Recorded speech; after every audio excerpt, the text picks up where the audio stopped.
Tiba-tiba bila dia masuk saja dalam kubur, malaikat tanya padanya, qalu fima kuntum, kenapa kamu mati dalam keadaan sedemikian rupa? Mati sebegini, mengapa kamu mati sebegini? Lalu dia menjawab, qalu kunna mustad'afina fil ardh. Malaikat, sesungguhnya kami di atas dunia dahulu di kalangan manusia yang lemah sepanjang kami hidup di atas dunia dahulu. Lalu malaikat tanya kembali, qalu alam takun ardullahi wasi'atun, tidakkah Allah telah jadikan pada kamu ini bumi yang luas untuk kamu? Fatuhajiru fiha, mengapa kamu tidak berhijrah waktu mana kamu hidup di atas dunia dahulu? Faulaika ma'wahum jahannam. Lalu dia terdiam. Mereka jawab adanya, Allah telah sediakan tempat kamu dalam neraka jahannam. Wasa'at masira, dan neraka jahannam ini seburuk-buruk tempat yang disediakan oleh Allah kepada mereka tersebut. Surah An-Nisa ayat yang ke-97. Yang dihormati pengurusi, imam dan ahli dan kuasa masjid, para alim ulama, para asatizah, muslimin dan muslimat sekalian. Pertamanya, marilah sama-sama kita mengaturkan rasa syukur yang tak terhingga kepada Allah di atas nikmat Allah panjangkan umur kita ini. Di saat mana tuan-tuan pun tahu negara kita dan dunia ini sedang dilanda lagi, masih lagi dalam keadaan COVID-19, dan jumlah yang mati pun ramai juga yang mati kerana COVID ini. Di Malaysia saja yang mati lebih kurang 36,000 nyawa manusia yang mati. Kalau 36,000 ni penduduk kampung ni, rasanya tak ada seorang lagi pun yang tinggal dekat kampung. Mesti dah sunyi dah kawasan ini. Seluruh dunia yang mati lebih kurang hampir 6 juta lebih yang mati disebabkan COVID. Syukurnya kepada Allah, dalam jumlah yang mati itu nama kita belum lagi disenaraikan di sisi Allah. Kalau kita di antara orang yang dimatikan, rasanya malam ni di antara malam-malam penyesalan kita yang tak habis lagi di dalam kubur. Tapi Allah bagi peluang pada kita. Allah masih lagi peluang untuk kita masuk dalam tahun baru. Walaupun Allah bagi peluang pada kita untuk kita masuk dalam tahun baru ini, kita janganlah pula jangka pada diri kita ni kita tak mati-mati dalam hidup kita. Walaupun Allah bagi peluang pada kita ni, kita masih lagi masuk tahun baru. Tahun baru ni menunjukkan umur kita pun semakin bertambah dan semakin dekat dengan menghadap depan Allah. Tapi janganlah kita jadi bagaikan orang kafir ataupun orang munafik. Orang kafir dan orang munafik, mereka hidup leka dengan dunia ini. Mereka jangka bahawa mereka boleh hidup panjang lagi masanya. Manakala kita orang mukmin kena ajar diri kita ni, kena didik diri kita ni, masa kita semakin dekat untuk dihadapkan di hadapan Allah. Kerana kita kena tahu bahawa bila kita semakin dekat menghadap depan Allah, kita dah tengok ramai dah orang yang menghadap depan Allah. Kaya macam mana pun dia, besar macam mana pun bakatnya, ataupun dia mempunyai pengaruh ramai mana pun dia, bila dia menghadap di hadapan Allah, dia tak bawa yang disebut dengan harta, pangkat, keturunan, pengaruh dan sebagainya. Semua yang mati itu bawa amalan saja menghadap depan Allah. Rasulullah sallallahu alaihi wasallam sebut demikian. Rasulullah sebut yutbihul mayyit thalatha. Bila kamu tengok mayat, berjalan, bergerak itu keluar daripada rumah dia, kamu kena nampak ada 3 benda yang mengikut bersama dengan mayat itu. Rasulullah pesan pada kita demikian. Rasulullah dia pesan, bila kamu tengok saja jenazah yang bergerak, biar hadir dalam jiwa kamu tu ada 3 benda yang akan ikut dia. 3 ni Rasulullah kata, 2 tu akan balik, tapi 1 ni akan kekal dengan dia. Wa yabqa wahid wa yarji' ithnan. Yang kekal dengan dia 1 dia, 2 lagi tu balik. Rasulullah kata yang akan ikut dia malu, harta benda dia. Harta benda dia akan ikut. Sekali dengan kematian dia tu, jenazah tu akan diiringi bawa yang disebut dengan minyak dia ke, ataupun pangkat dia ke, ataupun harta benda dia ke, semuanya orang bawa sampai ke kubur. Yang kedua yang akan ikut dia, wa ahlu, keluarga dia. Keluarga akan ikut juga. Waktu mana mati saja seorang anak Adam ni, habis anak beranak dia akan balik ikut jenazah ni. Kemudian yang 3 Rasulullah kata wa amalu, amalan dia akan ikut. Amalan tu kamu tak nampak, tapi dia nampak. Yang mati tu dia nampak amalan dia yang mengikut sama dia, sama ada hitam ataupun putih yang mengikut pada dia. Rasulullah sebut wa yabqa wahid, yang kekal dengan dia tu 1 dia, amalan dia. Anak-anak dia panjang tengkuk-tengkuk, tak ada seorang pun terjun dalam kubur ni. Harta benda dia semua orang start balik kereta dia, orang hidupkan balik enjin kenderaan dia, harta dia dipulangkan balik, orang mula berebut terhadap harta benda ni. Para hadirin sekalian, cubalah dalam hidup kita ni kita berfikir sedikit. Perjalanan hidup kita ni, cubalah dalam hidup kita ni menung sekejap. Ramai dah orang kita yang mati, yang menghadap depan Allah. Dan yang mati menghadap depan Allah ni, kita sebut pada diri kita ni, tak ada seorang pun yang hidup kembali. Cerita balik benda apa yang ada dalam kubur. Cerita balik bagaimana keadaan dia melalui suasana itu. Kecuali yang boleh cerita pada kita Nabi Muhammad sallallahu alaihi wasallam. Rasulullah dia cerita lama pada diri kita. Nak suruh kita ni duduk termenung panjang. Hidup ni bukan untuk di sini saja. Rasulullah ajar demikian.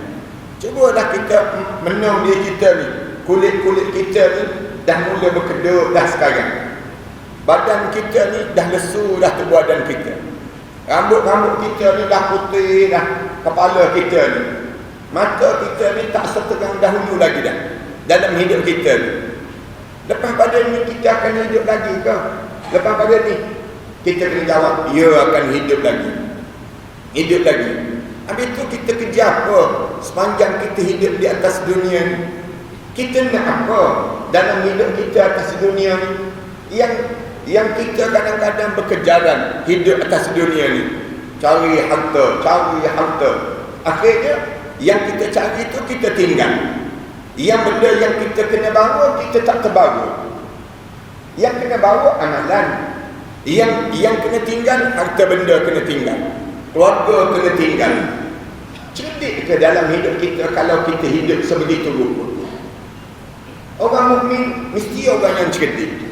Rasulullah ajar terus, kamu orang mukmin, kamu mesti jadi orang cerdik. Jangan kamu jadi orang yang bodoh, bagaikan orang-orang yang hidup, orang munafik dan orang kafir. Atas dunia ni ada 3 kelompok ni je. Tuan-tuan cantum, rangkum mana-mana sekalipun manusia ni, kita akan jumpa 3 kelompok ni je. Kelompok mukmin, kafir, munafik.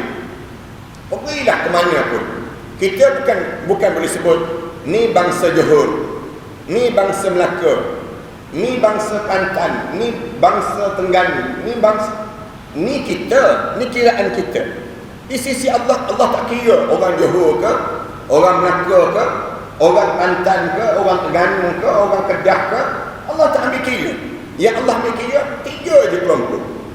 Di akhirat nanti Allah sebut wamtazul yawma ayyuhal mujrimun alam ahad ilaikum ya bani Adam.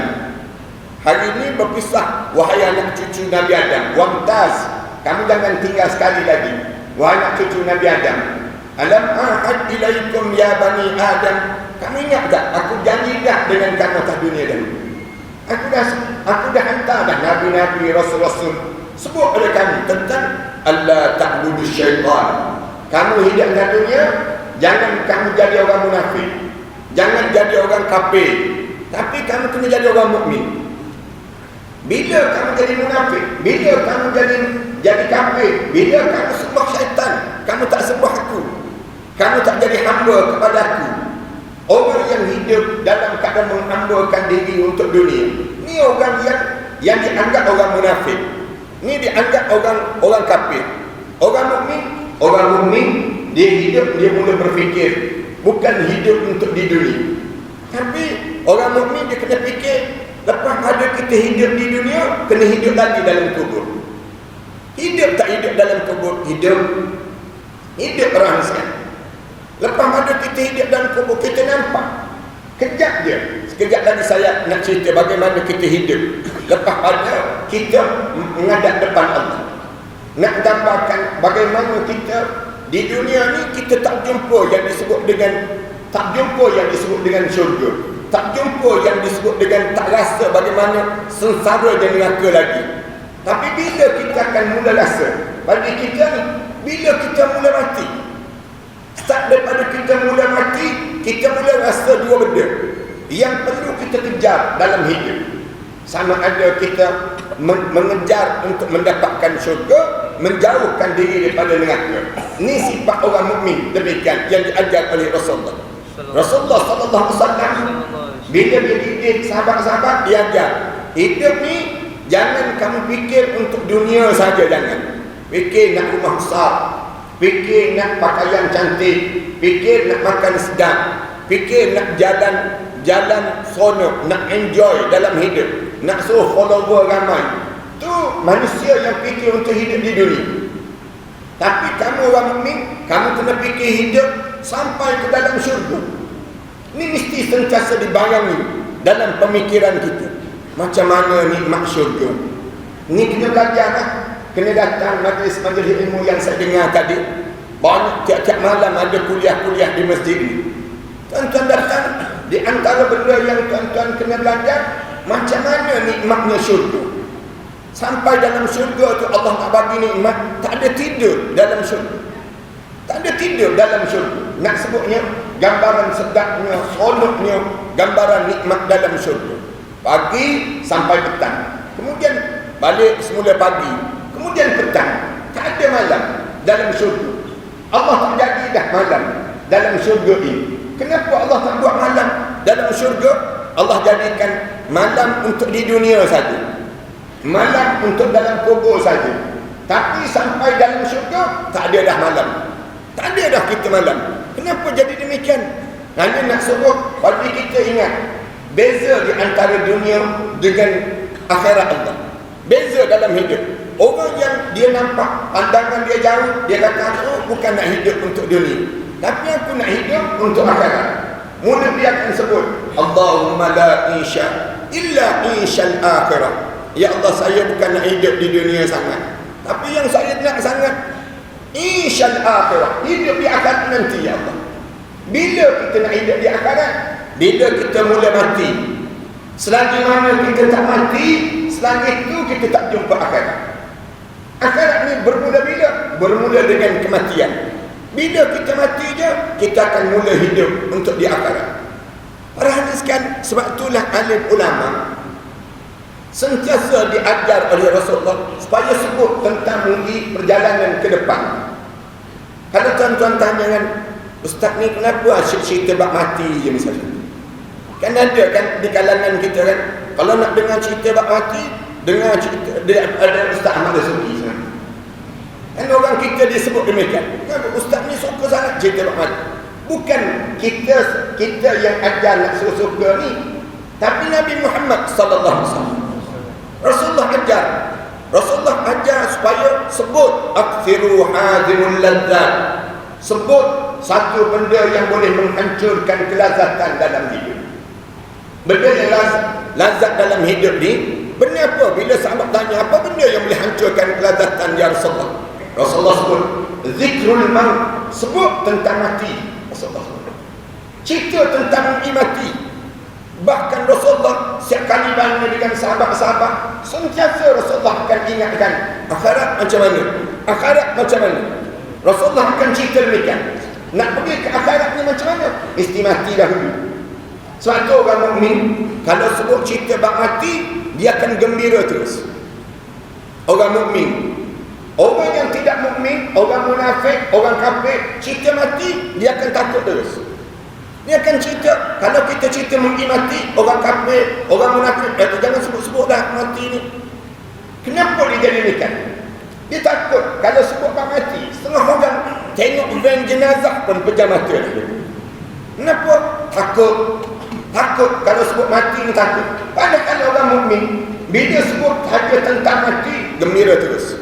Kenapa? Cerita lepas mati ni indah. Jauh lebih seronok daripada cerita hidup di atas dunia. Kenapa?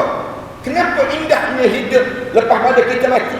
Kerana dunia ni Allah tak jadikan tempat syurga. Dunia ni penjaga bagi orang mukmin. Rasulullah sebut demikian.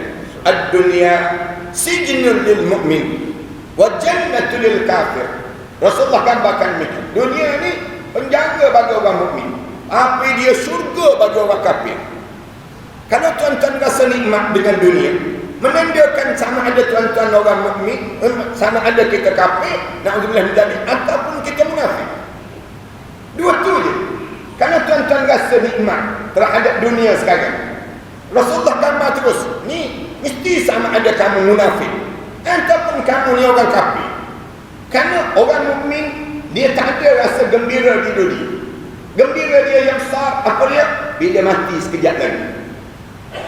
Kenapa kita diajar demikian? Kerana saat itulah kita dapat keputusan. Saat mana kita mati, kita baru tahu keputusan sebenar kita. Sekarang kita sedang beramal. Hidup atas dunia ni buat amalan je. Buat amalan ni baru mati ni bagi. Baru nak sebutnya sepanjang kita hidup di atas dunia ni, kita ni buat amalan. Bila kita menghadap depan Allah, waktu tu kita dapat keputusan yang sebenar. Lalu alim ulama tanya, bila nampak keputusan sebenar yang kita dapat keputusan ini? Waktu mana kita mula dipanggil untuk menghadap depan Allah. Lalu tanya lagi, bila kita akan dirasakan menghadap di hadapan Allah? Bila hijab mata kita mula dibuka. Bila hijab mata kita mula dibuka, maka di saat tersebut kita mula untuk dipanggil menghadap depan Allah. Allah bila dia nak panggil kita balik, nak panggil kita balik semula ke alam akhirat, Allah buat macam mana? Allah bagi tanda-tanda. Tanda-tanda untuk kita ni nak pulang menghadap depan Allah. Alim ulama ditanya, apa tanda-tanda kematian Ustaz? Kalau tanya lagi, saya nak aturkan sikit-sikit biar Rahan sekarang boleh faham tajuk yang kita nak bincang malam ni. Allah bila dia nak suruh kita balik pada dia, Allah bagi tanda-tanda. Ulama bertanya lagi, bila tanda-tanda tersebut akan berlaku? Setengah alim ulama sebut bila kita mula beruban. Dalam hadis Rasulullah sebut demikian. Bila mula beruban, itu tanda kita akan dipanggil menghadap depan Allah. Bertanya lagi, bila lagi akan kita menunjukkan tanda kematian kita akan berlaku? Bila kita disahkan ada penyakit. Ada penyakit dia. Sebelum daripada ni tak ada penyakit. Kencing manis tak ada, darah tinggi tak ada. Kemudian bila Allah nak panggil kita balik, Allah akan jadikan tanda. Tanda untuk kita pulang. Penyakit, datang penyakit 1, 2, 3 penyakit yang mula datang pada diri seorang. Bila lagi tanda yang kita ni akan menunjukkan kita ni akan menghadap depan Allah, Allah mulakan jauhkan kawan-kawan yang dekat dengan diri kita. Kawan-kawan kita mula semakin tak ada. Daripada ramainya kawan, kemudian menjadi semakin tak ada kawan. Itu di antara tanda-tanda kematian kita semakin hampir. Bila lagi tanda yang menunjukkan kita ni akan menghadap depan Allah? Ulama-ulama sebut lagi, tanda yang besar di antara tanda besar bila sampai usia 60 tahun. Siapa yang sampai usia 60 tahun, ni menandakan tanda besar yang dia akan dipanggil menghadap depan Allah. Umur 60 tahun, jangan berangan-angan lagi terhadap dunia. Siapa yang umur 60 tahun, jangan berangan lagi nak jadi Perdana Menteri. Umur 60 tahun dah kita. Rasulullah sebut, a'maru ummati baina 60 wa 70. Umur umat aku di antara 60 tahun hingga 70 tahun saja. Rasulullah sebut demikian. Maknanya masa kita ni semakin dekat untuk dipanggil menghadap depan Allah. Masuk je usia 60 tahun, masa tu semakin dekat dengan Allah. Bila lagi tanda yang besar kita akan dipanggil menghadap depan Allah. Yang besar bila hijab mata kita mula diselak. Bila hijab mata kita diselak, kita nampak malaikat-malaikat mula turun. Berduyun-duyun para malaikat mula turun. Malaikat turun berduyun-duyun. Di saat mana kita semakin dekat untuk dipanggil tu, kita nampak dua saja kelompok yang datang. Sama ada yang warna putih dalam keadaan bersih, indah, berseri, berdiri di hadapan muka kita, ataupun warna hitam yang gelap, menakutkan dan menggerunkan. Na'udzubillah min dzalik. Saya harap semua yang hadir malam ni di kalangan ahli syurga Allah. Dukhuli fi ibadi, masuklah kamu di kalangan hamba-hambaku. Wadkhuli jannati, masuklah kamu ke dalam syurga. Bila sebut saja begitu, mesti berubah terus muka masing-masing. Senyum yang indah. Nampak terus tempat dalam syurga Allah. Nampak terus tempat dalam syurga Allah. Ini kalimah yang tamu yang akan kedengaran. Waktu mana kita sampai saat di mana kita sampai saja dia panggil pertemuan untuk menghadap depan Allah. Ataupun malaikat mula turun berdiri depan kita ni, malaikat akan sebut kalimah yang kedua yang malaikat sebut, alla takhafu wala tahzanu. Allah sebut dalam Quran, innal ladzina amanu summa istaqamu tatanazzalu alaihimul malaikah alla takhafu wala tahzanu wa abshiru bil jannati allati kuntum tu'adun. Ini kalimah yang disebut oleh malaikat. Berdiri saja, bila malaikat diri saja depan muka kita tersebut, malaikat akan sebut terus, alla takhafu, kamu jangan takut, jangan takut. Wala tahzanu, jangan sedih. Wa abshiru bil jannati allati kuntum tu'adun, kabar gembira terhadap syurga yang telah dijanjikan oleh Allah pada diri kamu tersebut. Ini kalimah yang kita dengar menunjukkan kita ni ahli syurga. Tuan-tuan, kalau tuan-tuan dengar je kalimah ni sekejap lagi, tuan-tuan jangan berhenti sebut la ilaha illallah Muhammadur Rasulullah. Jangan berhenti, ulang dan ulang kalimah ni. Bila sampai saja kalimah yang demikian, kita sebut terus la ilaha illallah Muhammadur Rasulullah. Ulang dan ulang. Jangan berhenti. Sebab Rasulullah dah sebut dah, man qala la ilaha illallah fi akhir umrihi dakhalal jannah. Siapa yang berakhir dengan kalimat yang tayyibah yang disebut di hujung perjalanan hidup dia, la ilaha illallah Muhammadur Rasulullah, dia sebut kalimah ni kalimah yang terakhir dalam hidup dia, dakhalal jannah, dijamin tempat dia dalam syurga Allah Subhanahu wa taala. Ni saya nak pesan betul-betul pada penduduk kawasan ini. Jangan lupa ni nasihat yang paling penting waktu mana kita dekat nak menghadap depan Allah sebentar lagi.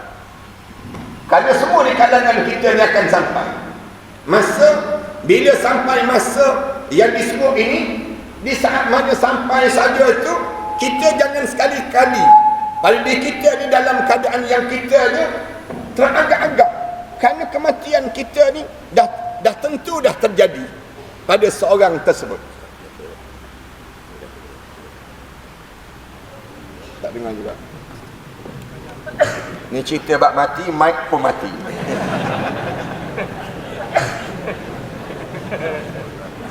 Lepas tu macam mana lah kita ni dekat nak mati nanti.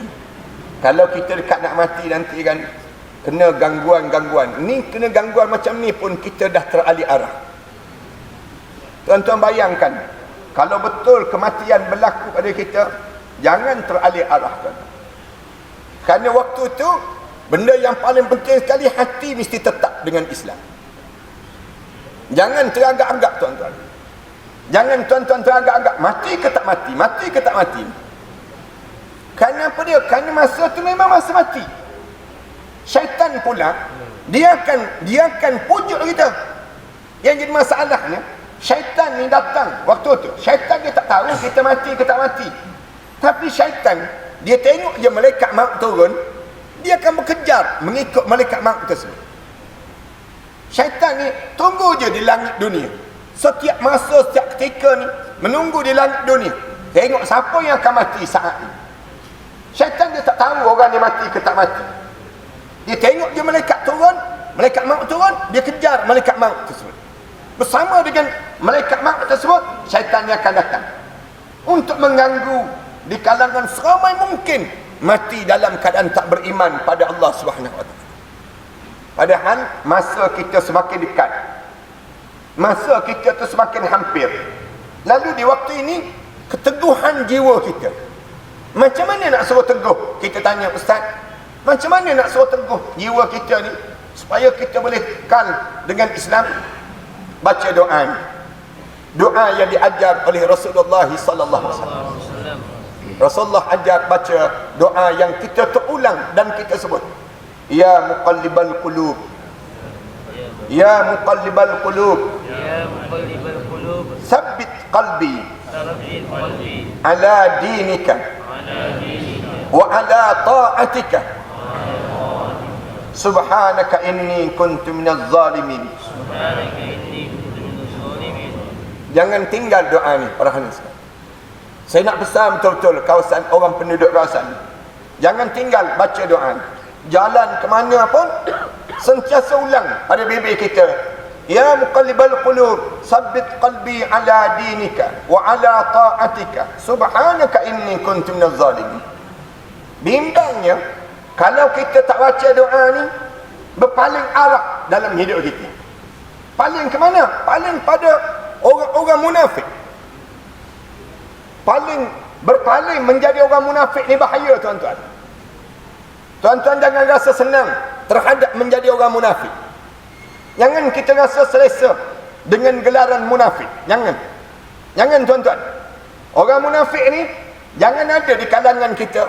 Bila orang kata, kamu ni macam orang kafir, marah pula dia. Jangan sebut kafir-kafir. Habis tu, kamu ni macam orang munafik. Ringan sikit dia sebut. Jangan dia rasa demikian. Padahal munafik itu lebih dahsyat daripada kafir. Macam mana boleh jadi munafik? Tuan-tuan boleh bincang panjang lagi dalam pertemuan yang lain pun. Tapi saya nak sebut, berhati-hati kita jangan jadi orang munafik. Kerana orang munafik ni, dia berpaling saat mana dekat dengan kematian. Berpaling daripada apa? Berpaling daripada Islam. Dan hidup kita dia tak yakin dengan Islam. Mungkin kita selamat daripada jadi orang kafir. Mudah-mudahan kita selamat daripada demikian. Tapi jadi orang munafik, yang ni payah. Yang ni payah nak selamat. Bila dekat nak mati, biar kita jadi orang mukmin. Macam mana jadi orang mukmin? Mulut dia boleh sebut la ilaha illallah Muhammadur Rasulullah. Macam mana kita nak suruh kita ni sentiasa jadi orang mukmin dalam hidup kita ni? Doa jangan tinggal. Kemudian Quran mesti sentiasa dibaca dalam hidup kita. Majlis ilmu mesti sentiasa hadir. Berjemaah mesti sentiasa kita lakukan dalam hidup kita. Sembahyang ni jangan tinggal diri kita daripada jemaah. Jangan jauhkan diri kita daripada jemaah orang mukmin. Jangan ikatkan diri kita dengan jemaah Islam dalam hidup kita. Supaya apa dia? Supaya kita ni betul-betul menjadi orang mukmin dalam kehidupan kita. Saya sebut banyak kali dah, di mana-mana pun, jangan percaya selain daripada Islam. Kalau tuan-tuan percaya selain daripada Islam, tuan-tuan akan menyesal bila dekat nak meninggal dunia nanti. Bila nak meninggal dunia je, menyesal terus. Ataupun bila kita nak mengucap, kita tak boleh mengucap. Kenapa kita tak boleh mengucap? syaitan datang ganggu pada seseorang, syaitan datang sebelah kanan, syaitan akan sebut, anakku, jangan mati dalam Islam, matilah bersama dengan Abah. Abah mati dalam Yahudi. Kalau kamu nak selamat, kamu mati dalam Yahudi. Bila kita cuba mengucap, syaitan akan datang menyamar menjadi arwah ibu kita pula. Sebiji muka arwah ibu kita. Rasulullah sebut, di saat itu dia akan tayangkan buah dada dia. Anakku, jangan mati dalam Islam. Ini mama, ni ummi, ni bonda, ni ibu. Kamu jangan mati dalam Islam. Ibu mati dalam Kristian. Kalau kamu nak selamat, kamu mati dalam Kristian. Ni kalimah yang disebut waktu mana hampir menghampiri dengan kematian. Saya yakin tuan-tuan, syaitan Melaka ni tuan-tuan, dia tak akan sebut mati dalam Yahudi. Orang Melaka dia tak kenal Yahudi. Syaitan Melaka ni dia tak akan sebut mati dalam Kristian. Kerana orang Melaka ni tak peduli pun pada orang Kristian. Saya cukup takut syaitan yang akan sebut sekejap lagi, dia sebut, anakku, matilah kamu dalam Islam liberal, dia sebut. Matilah kalian dalam Islam nasionalis. Matilah kalian dalam Islam sekularis. Kita dengar Islam juga ni, mati je lah, kita sebut. Padahal Allah dah sebut dah, wala tamutunna illa wa antum muslimun. Jangan biarkan diri kamu mati kecuali kamu mati dalam keadaan benar-benar Islam. Saat mana kematian kita, jangan ada seorang pun mati selain daripada Islam. Mati dalam keadaan kalimah thayyibah. Mulut kita sebut la ilaha illallah Muhammadur Rasulullah. Waktu mana kita mati di tempat yang baik, mati dalam keadaan dahi kita berpeluh dahi, tanda ahli syurga Allah. Rasulullah sebut, saat mana roh nak dikeluarkan tersebut, tarik saja, hidung kembang kempis. Ni ahli syurga Allah. Ahli syurga ni, dia akan kembang kempis hidung dia. Air mata dia mengalir keluar di kelopak mata dia. Air mata dia mengalir. Kemudian dalam keadaan demikian, dia bau wangi semerbak. Roh dia akan ditarik daripada hujung kaki. Bila sebut saja, wahai roh, sila keluar daripada jasad ini. Sebut saja keluar, roh ni, Rasulullah kata, dia akan cantum di hujung kaki masing-masing. Ni orang mukmin. Dia akan bagaikan minyak yang tak bercampur dengan air. Rasulullah gambarkan demikian. Mula ditarik daripada hujung kaki. Bila tarik saja di hujung kaki, mulut kita sebut la ilaha illa anta subhanaka inni kuntu minaz zalimin. Sebanyak berapa kali? 40 kali tuan-tuan. Jangan berhenti. Bila ditarik je di hujung kaki, ulang je. La ilaha illa anta subhanaka inni kuntu minaz zalimin. Ni pesan pada mak-mak kita, ayah-ayah kita, bagi tahu pada mereka.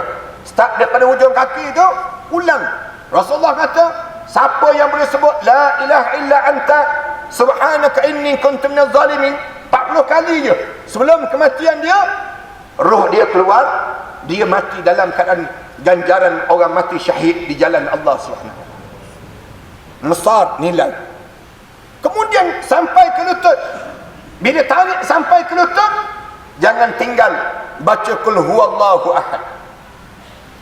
Ulang dan ulang. Sebut qul huwallahu ahad, Allahus samad, lam yalid wa lam yulad wa lam yakul lahu kufuwan ahad. Bila tarik sampai ke pusat, saja, roh kita ni sejuk di pusat itu. Dalam keadaan sejuk di pusat ni, tiba-tiba roh kita dilepas kejap. Ingat ya, dia akan lepas. Biasanya malaikat akan lepas. Kumpulan yang kedua ni, dia akan lepas roh ni. Kemudian tiba-tiba roh tu jatuh, turun balik ke bawah. Bila roh ni turun semula ke bawah, tuan-tuan jangan rasa kita selamat balik ni, tak mati. Sebab syaitan semenjak daripada hujung kaki tadi, syaitan sedang sibuk menyebut, kamu tak mati. Kamu jangan taubat. Syaitan memujuk, jangan taubat. Kalau kamu taubat, nanti roh kamu akan cepat keluar daripada tubuh badan kamu. Bila sampai ke pusat, tiba-tiba sejuk di pusat itu, Malaikat lepas roh kita. Bila malaikat lepas, roh ni turun sedikit demi sedikit ke bawah. Bila dia turun ke bawah, syaitan sebut, kan aku dah kata tak mati kan, tak mati. Kamu rasa sendiri lah. Sekarang ni kamu rasa sendiri tak mati. Ya tak? Kamu rasa kan tak mati? Ya, ya. Ya, ya tu, tengah-tengah ya, tiba-tiba malaikat pegang. Kumpulan yang tiga dimasuk, pegang, letak naik, zup, sampai ke halqum terus. Bila sampai di halqum, Allah cerita dalam Quran, ramai mulut-mulut di kalangan kita mula sebut, qala inni tubtul an. Sekarang saya taubatlah ya Allah. Saya taubatlah sekarang ya Allah. Malaikat jawab, walaisatit taubatu lil ladzina ya'maluna as-sayyi'at. Allah tak terima taubat orang yang hidup dia membiarkan perjalanan hidup dia melakukan perkara yang buruk dalam hidup dia. Hatta idza hadara ahadahumul maut, sehinggalah roh kamu sampai di halqum, tiba-tiba mulut kamu baru sebut, qala inni tubtul an. Sekarang saya taubat ya Allah. Padahal roh sampai di halqum dah. Bila sampai di halqum ni, ingat janji kita malam ni. Ingat janji kita malam ni. Sebut terus mulut, la ilaha illallah Muhammadur Rasulullah. Jangan terlepas daripada kita sebut kalimah ni. Ulang dan ulang, la ilaha illallah. Jangan cakap lain lagi dah. Jangan cakap kalimah-kalimah yang masih lagi terikat dengan dunia. Jangan. Ulang. Kalau tak boleh sebut, sampai di gerham ni tak boleh sebut, rasa lekat mulut, biar lidah kita bergerak. Allah, Allah, Allah. Rasulullah sallallahu alaihi wasallam bila dicerita saat kematian yang berlaku ni, Allah sayang pada seorang hamba. Bila Allah sayang pada kita ni, kalau kita janji lekat dalam doa kita sebut, ya Allah, matikanlah aku dengan kalimah tayyibah, bibir aku dengan la ilaha illallah. Rasulullah kata, mereka sibuk cari kat mana la ilaha illallah dalam tu badan dia. Mereka cari sebelah kanan kaki, tangan dia tak ada. Cari kat kaki dia tak ada. Cari di ubun-ubun kepala dia tak ada. Cari tak ada la ilaha illallah dalam tu badan ni. Bila Allah sayang pada seorang hamba ni, Rasulullah cerita, mereka tepuk di bawah dagu dia. Pup sekali. Pup sekali bawah dagu dia ni, tergerak lidah dia. Allah disebut. Allah sekali tu, mereka cabut terus roh dia. Pup keluar terus daripada tubuh badan seorang hamba Allah. Tempat dia di kalangan ahli syurga Allah. Mudah-mudahan kita semua insya-Allah. Amin. Nak sebutnya gambaran, bila keluar saja, Rasulullah kata, roh orang mukmin dia keluar, Rasulullah ambil bekah air. Rasulullah tuang bekah air tersebut. Rasulullah tuang bekah air. Rasulullah kata, roh orang mukmin bagaikan air inilah yang keluar daripada jasad seorang mukmin. Dia keluar masuk dalam bekah. Rasulullah kata, ditampung oleh malaikat-malaikat. Yang paling tidak, malaikat seramai lebih kurang 40,000 malaikat yang berdiri berterusan sampai ke arasy Allah Subhanahu wa taala. Roh orang mukmin bau wangi semerbak masuk dalam bekas, kemudian sambil disapu dengan bauan kasturi, mist. Rasulullah sebut demikian, disapu, kemudian roh ni mula naik saja di langit yang pertama. Kedengaran penjaga malaikat penjaga langit yang pertama tanya, roh siapakah ini? Lalu dia jawab, roh fulan bin fulan, fulanah binti fulan. Lalu penjaga langit yang pertama sebut, beruntunglah dia hidup dalam keadaan soleh, mati pun dalam keadaan soleh. Kemudian buka kedengaran di langit yang kedua, langit yang ketiga, semua menyambut kehadiran roh yang baik ini. Kemudian kedengaran di arasy Allah sebut, tentukan dia dalam syurga Illiyin. Bila sebut syurga Illiyin, roh ni turun terus, berdiri di hujung kepala masing-masing. Mula kita nampak siapa yang datang nak mandikan jenazah kita. Kita mula rasa orang buka muka kita. Kita rasa ciuman anak-anak kita di pipi kanan kiri kita, di atas dahi kita. Waktu mana orang usung saja jenazah, nak dimandikan jenazah kita ni, kita sebut pada pemandi jenazah, perlahan-lahan sakit mati tadi belum habis lagi tersebut. Bila diusung sampai ke kuburan, kita nampak berapa orang yang usung jenazah kita. bawa sampai ke kubur, kemudian turun jenazah kita dalam kubur, kita bang tanah depan muka kita, kita dengar suara di bawah telinga kanan kita, selamat datang wahai hamba Allah, sekejap lagi kamu akan lihat bagaimana aku akan lakukan pada kamu. Kemudian bila tanya saja, orang tutup saja liang lahat kita sampai pagar lutut, berdiri malaikat muka dan nakir, mula tanya soalan, man rabbuka, wa man nabiyuka, wa man dinuka, wa man kiblatuka, wa ma ditanya-tanya. Rasulullah sebut orang mukmin dia tanya saja man rabbuk, dia jawab Allahu rabbi. Masuk roh tu bahagian kepala, dia jawab Allahu rabbi, terbuka terus kubur dia. Seluas mana? Rasulullah kata paling tidak seluas 70 hasta terbuka kuburnya, dan luas kuburnya 70 hasta sama dengan lebih kurang 240 kaki. Dan kubur dia mula berubah menjadi taman pada taman-taman syurga, berubah menjadi warna hijau yang cantik, tumbuh rumput-rumput yang di atas tanah dia ni sampai nampak di hujung, cahaya yang cantik, tempat dalam syurga Allah Subhanahu wa taala. Mudah-mudahan kita insya-Allah sekejap je lagi, sabar je dan bertahan sepanjang kita hidup di atas dunia ini dengan Islam. Jangan kita gelojoh, jangan kita gopoh, jangan kita mustajilin, rasa nak cepat je dalam hidup. Jangan. Kena belajar untuk menjadi orang yang istiqamah dengan Islam. Jangan kita sibuk tanya mata Nasrullah, bila Allah nak tolong, pertolongan untuk diri kita. Jangan sekejap je saja lagi. Janji Allah pasti akan berlaku dalam hidup kita.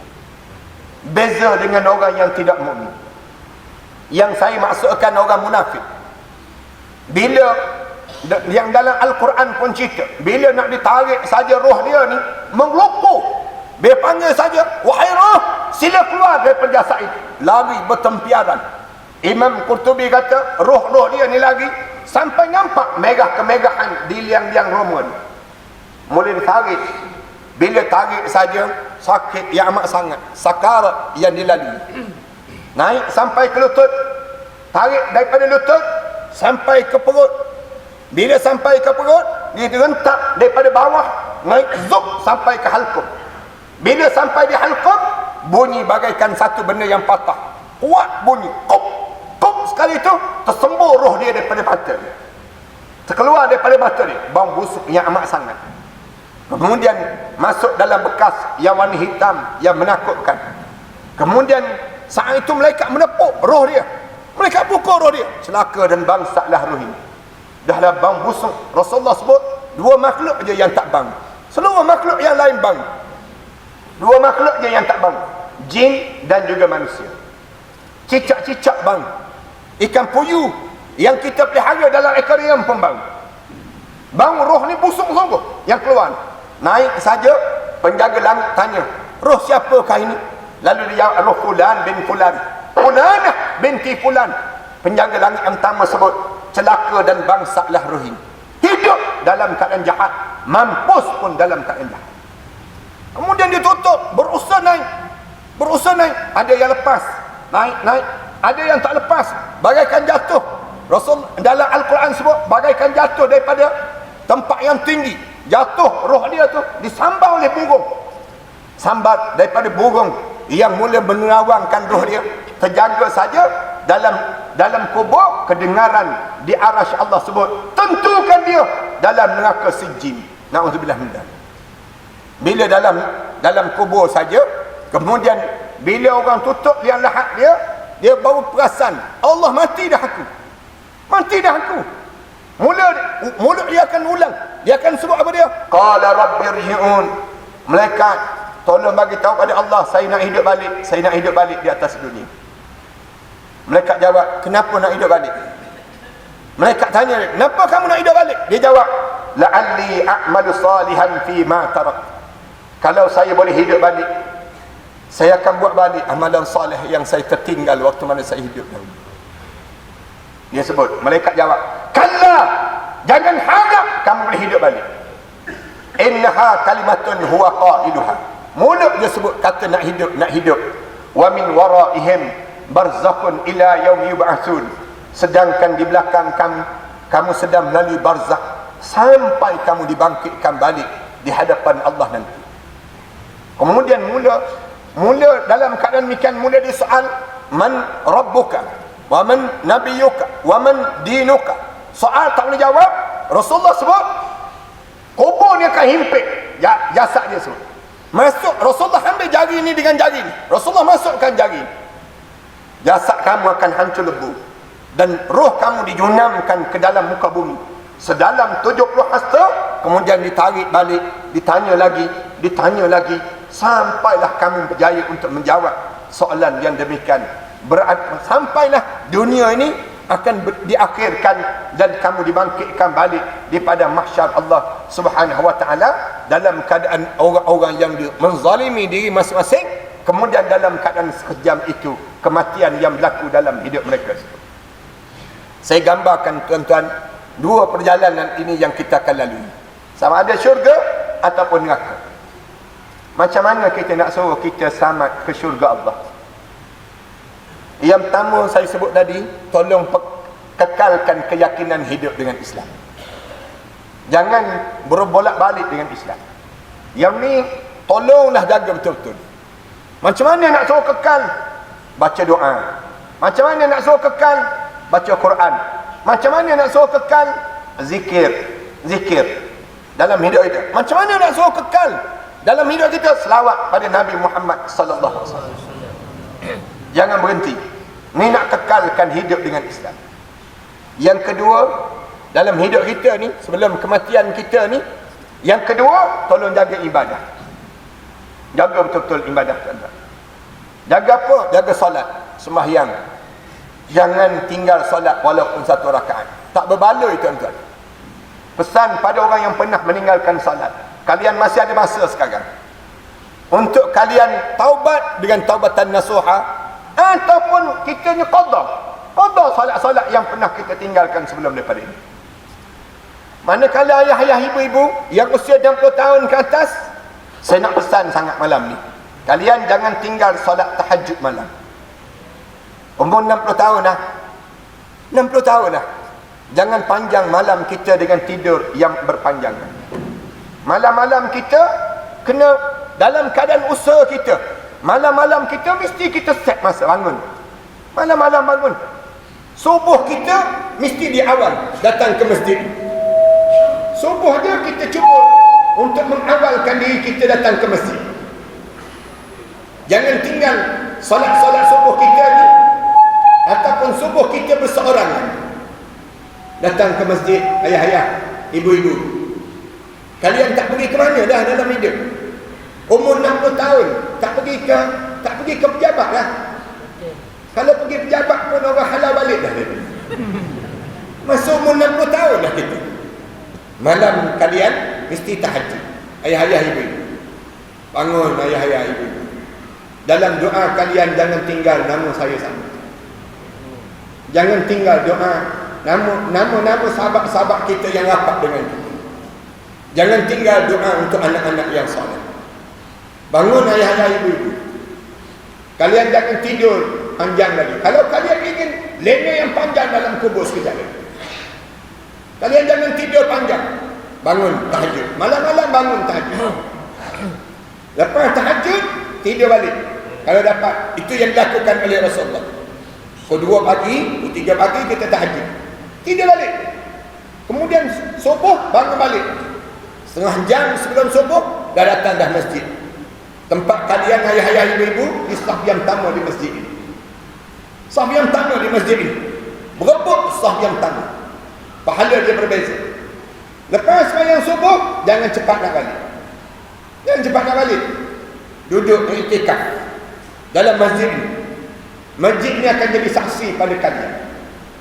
Iktikaf sampai bila? Dengar tazkirah, baca Quran sampai isyraq, sampai terbit matahari. Kemudian jangan cepat nak balik, jangan cepat nak pergi makan nasi lemak. Jangan beria nak cari air teh pagi-pagi. Lepas pada tersebut, sembahyang sunat isyraq 2 rakaat. Lepas tu sembahyang sunat duha. Lepas dia Isyak, kejap dia masuk duha. Selesai duha, barulah kita balik. Kebetulan hari itu hari terakhir perjalanan hidup kita di dunia.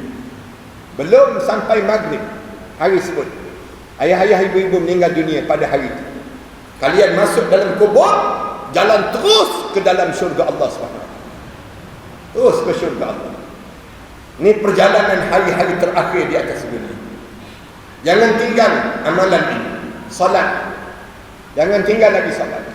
Kalau perlu qada. Salat yang lain. Jangan malu dengan Allah dalam kita minta ampun pada Allah. Yang pertama salat.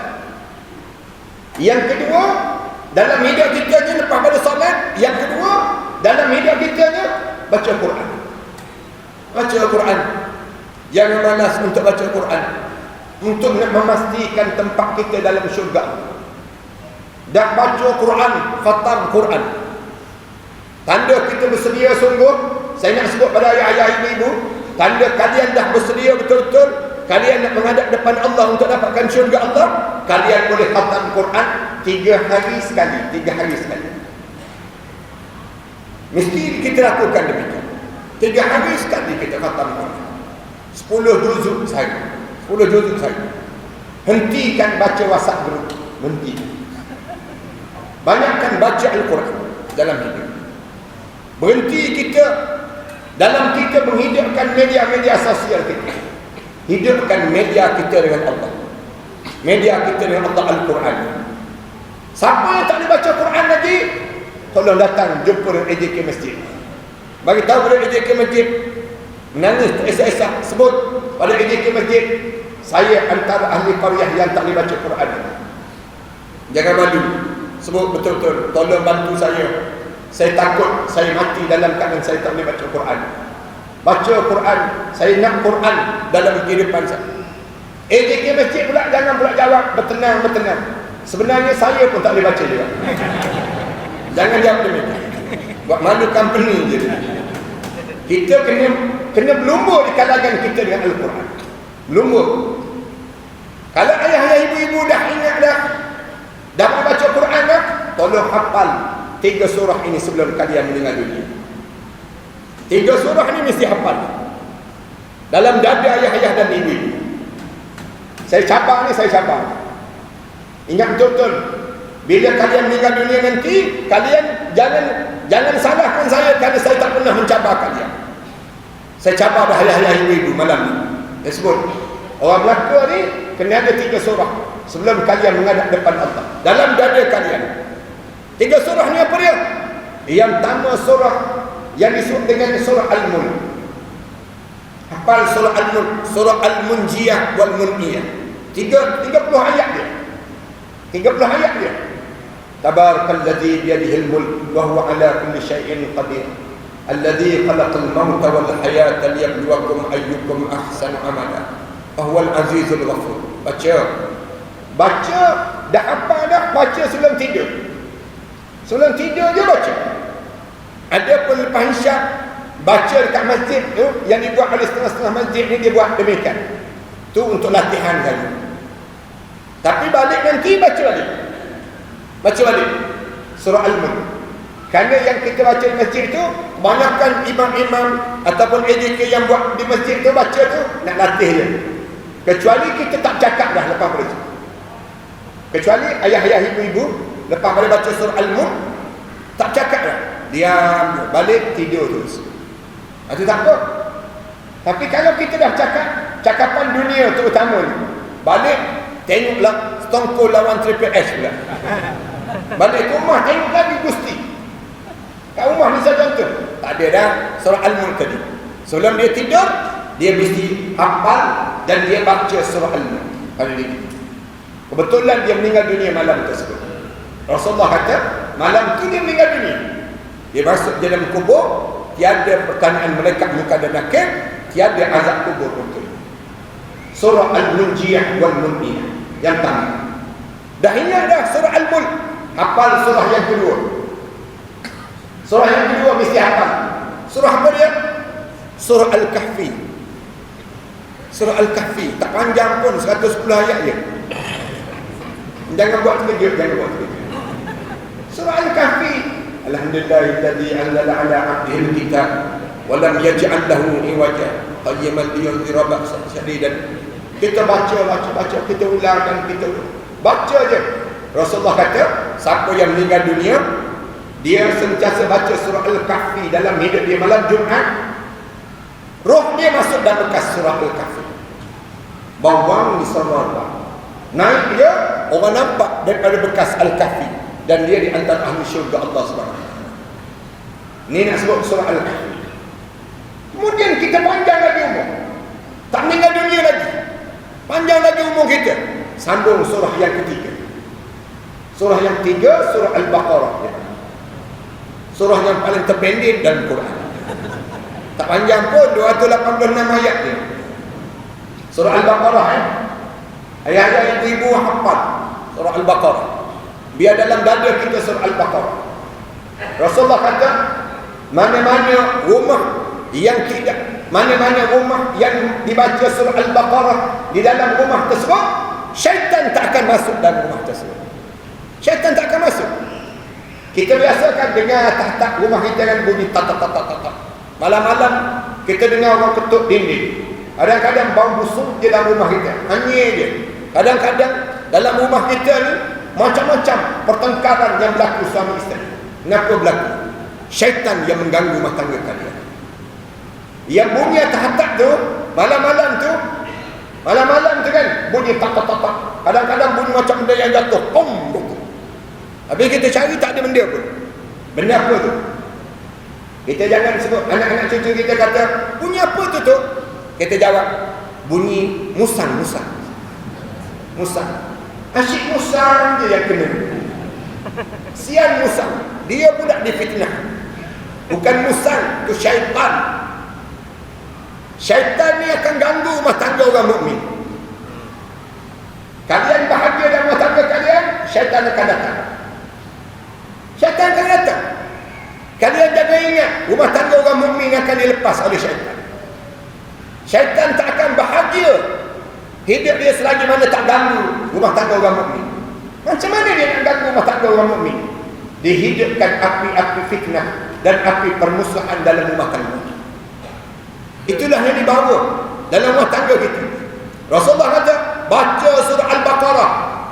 Mana-mana rumah yang dibaca surah Al-Baqarah, syaitan tak akan masuk dalam rumah tersebut.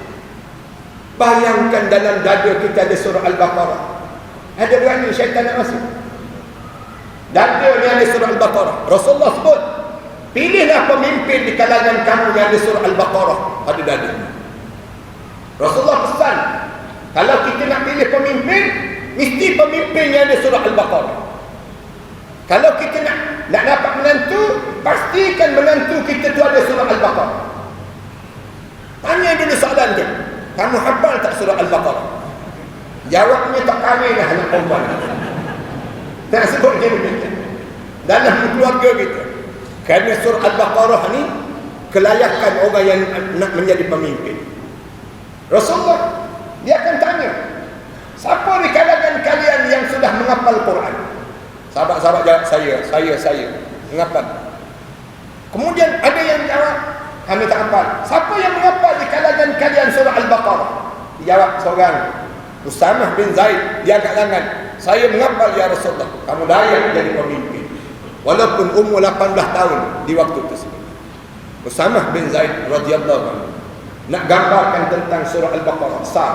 Anak-anak muda, kalian mesti menghafal surah Al-Baqarah untuk perjalanan hidup akan datang. Kalian akan menjadi kuat dalam hidup kalian bila kalian ada surah Al-Baqarah dalam dada kalian. Anak-anak tua sama juga. Jangan pula tunggu anak muda saja yang hafal. Anak tua mesti hafal. Mesti hafal surah Al-Baqarah dalam dada kita. Biar tercatat dalam dada kita surah Al-Baqarah untuk kita dipanggil menghadap depan Allah. 2. Yang ketiga, sentiasa lazimkan diri kita dengan zikir dan selawat pada Nabi Muhammad sallallahu alaihi wasallam. Ni amalan untuk mendapatkan ganjaran syurga. Kita akan tersenyum indah. Zikir kalau tak sempat yang lain pun Sayyidul Istighfar.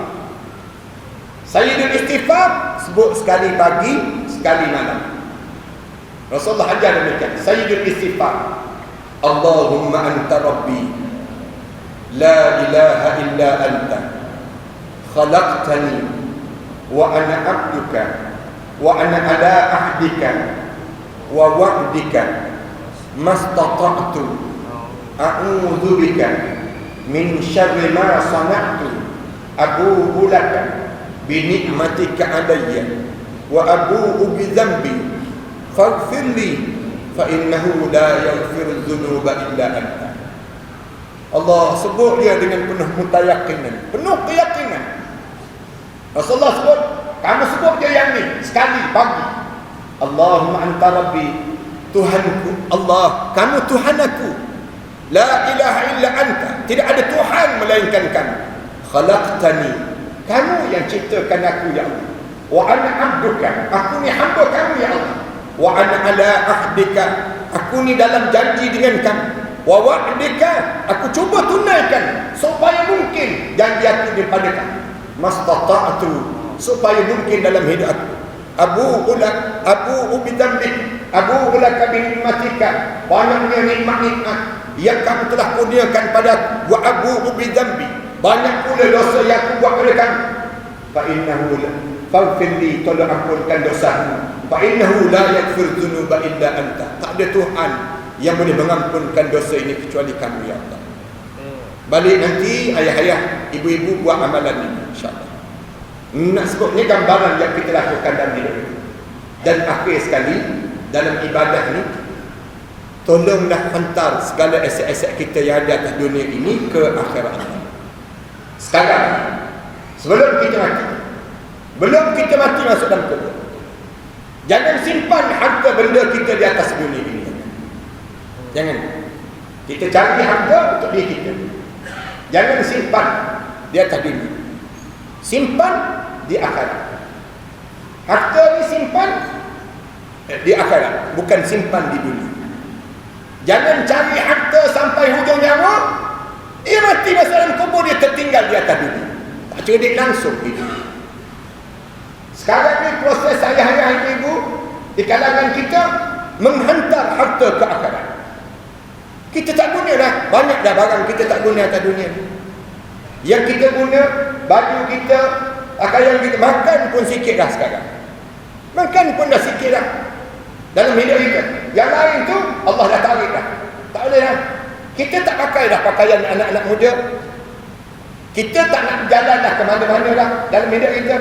Tunggu je masa untuk dipanggil menghadap depan Allah sekarang. Dalam hidup kita ni sendiri, harta yang dia ni untuk apa? Nak simpan untuk siapa? Nak suruh anak-anak kita berkelahi lepas pada kita mati nanti? Jangan tuan-tuan. Ayah-ayah ibu-ibu, kalau ayah-ayah ibu-ibu tinggalkan harta di atas dunia ni, nanti anak kalian akan berkelahi, kalian dalam kubur, kalian sengsara dalam kubur. Jangan biarkan anak-anak kita berkelahi dengan harta yang kita tinggalkan di atas dunia. Sekarang ni biar bijak dalam hidup. Nak sudah dapatkan syurga, panggil anak-anak kita balik semua, bagi tahu kepada mereka, ni tahun-tahun terakhir abah dengan mak kamu hidup di atas dunia. Masa semakin hampir. Sebut ada anak-anak kita, abah mati, mak kamu mati, haram kamu adik-beradik berkelahi lepas pada. Haram kita sebut. Jangan berebut. Rumah ni jangan siapa berebut. Rumah ni abah nak mak dan mak kamu nak hantar ke akhirat. Manakala kamu semua ada rumah masing-masing dah. Semua ada rumah masing-masing. Anak perempuan, suami kamu telah beli rumah kamu kan. Kemudian anak-anak lelaki, kalian cari sendirikan rumah kalian. Kalian kan nak duduk di rumah ni. Kalian nak bertengkar je nanti. Kita suruh ada anak bini. Bila meninggal dunia, jangan siapa ambil. Abah nak hantar ke akhirat. Datang jumpa dengan masjid, bagi tahu kepada masjid, saya mati, isteri saya mati, saya wakafkan rumah tu untuk masjid. Saya wakafkan rumah tu untuk masjid. Masuk ke dalam kubur, kita berjumpa balik rumah kita. Tak percaya, cuba try mati tak? Berjumpa tak berjumpa? Kita akan sebut Alhamdulillah sempat wakaf. Sempat wakaf. Masjid ambil rumah tersebut, bukan nak buat masjid pun, umum hari Jumaat. Kita ada rumah dengan tanah dengan kereta yang telah diwakafkan untuk masjid. Kami tak nak jual rumah tu dengan harga pasaran sekarang. Harga pasaran rumah tu 500,000. Kami tak nak jual 500,000. Kami nak jual 250,000 saja. Siapa yang nak beli di kalangan orang Islam, dia beli, dia wajib datang sembahyang berjemaah di masjid. Kemudian bila dia mati nanti, dia wakaf kembali rumah tu untuk masjid. Kan banyak duit masjid kan? Duit masjid jadi banyak terus. Ekonomi orang Islam semakin bertambah. Masjid pula biayai pengajian anak-anak. Mana anak ahli qaryah yang masuk universiti datang ambil beasiswa daripada masjid. Kan untung kan begitu. Bila mereka nak pergi ke mana pun, mereka nak belajar je, selagi mana mereka belajar ditanggung oleh masjid. Habis dia belajar, mereka berjaya dalam hidup mereka zakat bagi pada yang disebut dengan kerja-kerja amal yang dilakukan oleh masjid. Banyak manfaat yang kita dapat.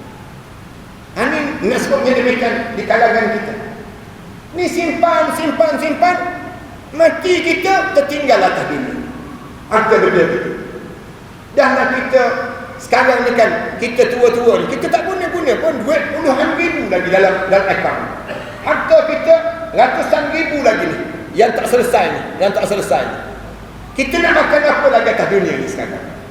Ayah-ayah ibu-ibu nak pergi ke mana lagi dalam atas dunia ni? Nak pakai pakaian yang macam mana lagi dengan keadaan duit yang kita ada sekarang? Nak apa lagi dalam hidup? Nak makan apa? Nak makan daging tomahawk? Gigi dah tak ada.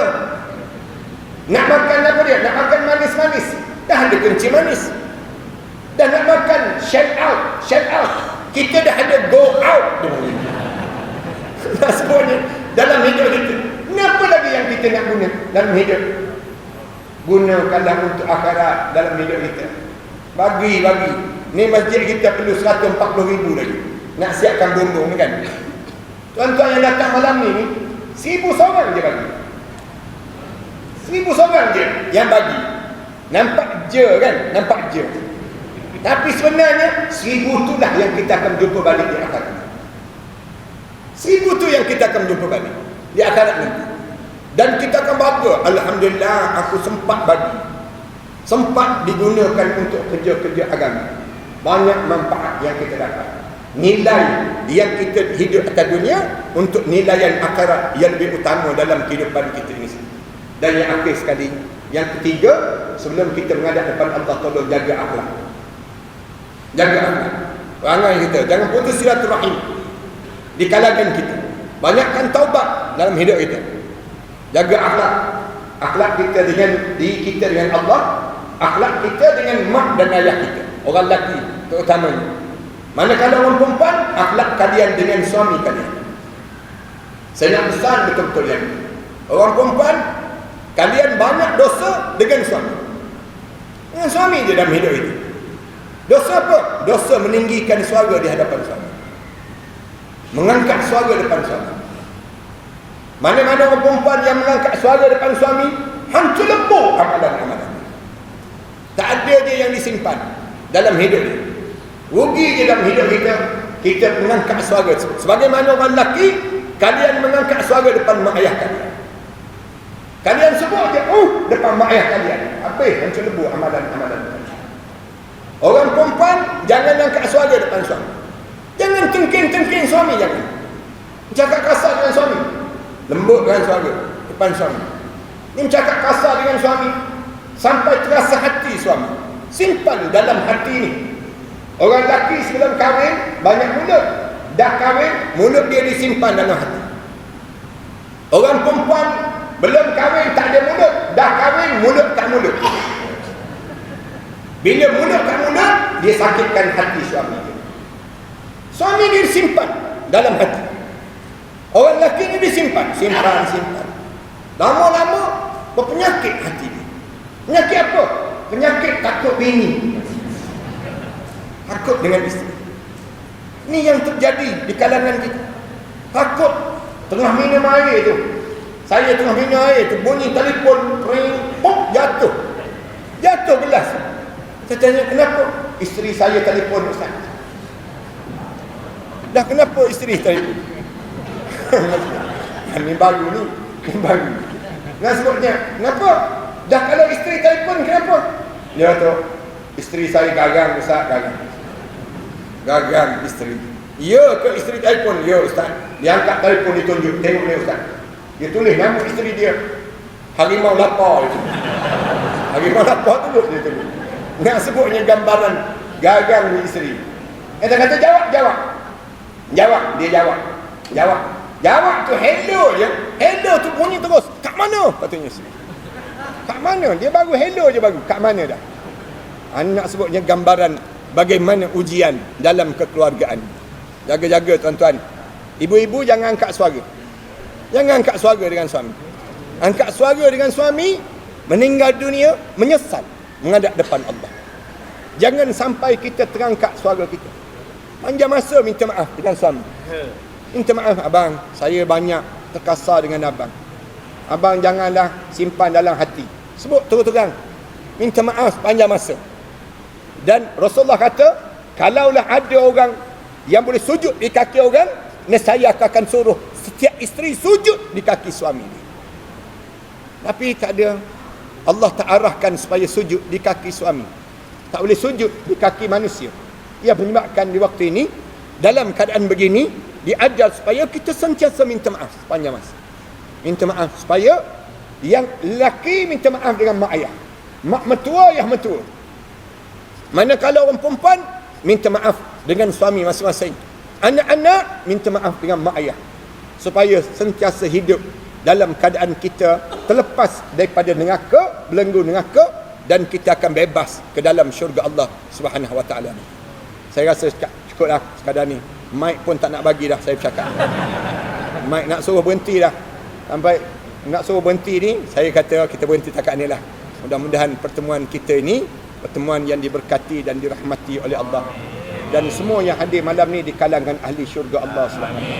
Kita berdoa dan kita berjanji, kalau ada seorang pun di kalangan kita yang masuk dalam neraka, yang hadir malam ni, kita tarik masuk dalam syurga Allah. Kita syafaat sesama kita. Dan kita mesti betul-betul dalam keyakinan hidup kita dengan Islam. Sampai peringkat kita menghadap depan Allah dalam keadaan yang radhiyallahu anhum wa radu'an. Allah redha dengan kita dan kita redha dengan ketentuan Allah. Terima kasih kepada pihak masjid yang bersungguh-sungguh jemput saya. Ini kali yang ketiga saya dipahamkan demikian. Yang dijemput di sini. Kali yang kedua, kali yang pertama terpaksa dibatalkan. Kali yang kedua, kemudian saya datang lewat sikit. Datang lewat sampai pukul 10 baru sampai. Kali yang ketiga mic pula tutup. Jadi mudah-mudahan Allah jadikan kebaikanlah dengan pertemuan kita ni. Dan Allah jadikan semua di kalangan kita orang salih insya-Allah.